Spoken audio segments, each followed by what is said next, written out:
Cowboy Bebop is one of the best anime of all time. Actually, my second favorite anime behind Evangelion.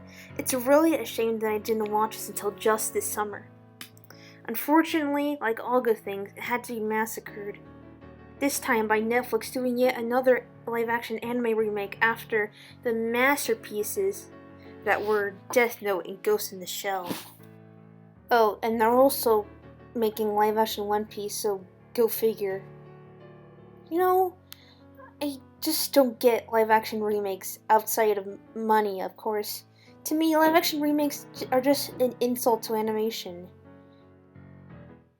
Because of the widespread belief that animation is immature and only for kids, so they make them into live-action to appeal to a wider audience, and often Americanize everything. Like Turner? Seriously? It's like Yagami, not like Timmy Turner.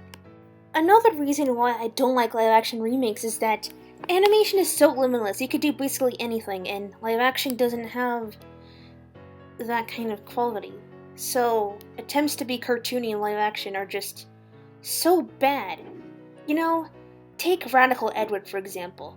They're one of the best characters in Cowboy Bebop and the most animated, figuratively and literally. And they were conveniently kept out all of the marketing for Netflix Cowboy Bebop. And then they finally came. And look what happened.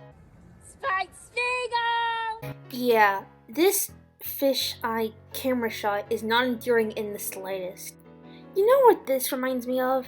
It reminds me of those weird video game console commercials from the 90s, or a Nick sitcom like Pete and Pete. Like, no offense to the actor playing Ed, I'm sure they're a nice person, but this is why animation should stay animated.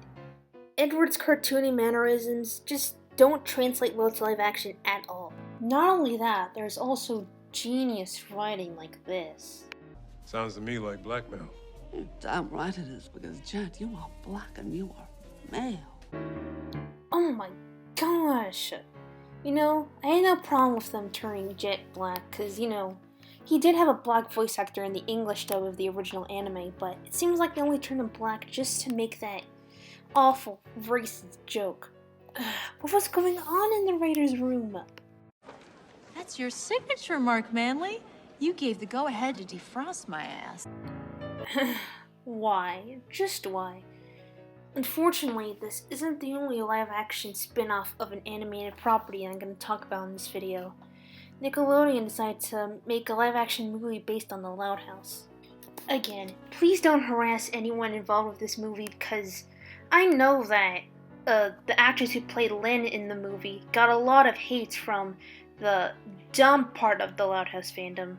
I more so blame the greedy executives because all they care about is milking every cent out of their established properties instead of giving anything animated, especially original ideas, a chance. And Nickelodeon only decided to make this because The Loud House is their second biggest property next to SpongeBob. It's just... like Cowboy Bebop, The Loud House is very cartoony. It's meant to parody comic strips, so translating it to live action also doesn't work. I don't really watch The Loud House anymore, but I still prefer the original cartoon over this. So instead of watching the live-action Cowboy Bebop, go watch the original Cowboy Bebop anime, which is also on Netflix. It's amazing. And you can also go watch the Loud House cartoon instead of the live-action Loud House Christmas movie. Or heck, go watch Middlemost Post. It's an original Nicktoon, not based on a pre-existing property for once, and it needs a lot of support, because it's just so good, and we need to show Nick we still care about the original ideas. And the original Nicktoons as a whole, because I'm convinced that Nickelodeon likes live action more than animation. That's why they remade Loud House into live action, and mostly care about their live action stuff nowadays. Also, I hear a Christmas Story and The Year Without a Santa Claus are going to air on Cartoon Network. Plus, there's going to be a little Blade Runner marathon, including the premiere of The Short Blackout 2022, which is coincidentally made by Shinichiro Watanabe, who also made Cowboy Bebop. And yes, The King of the Hill is finally back on Adult Swim after being removed from Adult Swim for 3 years. Great to have them back.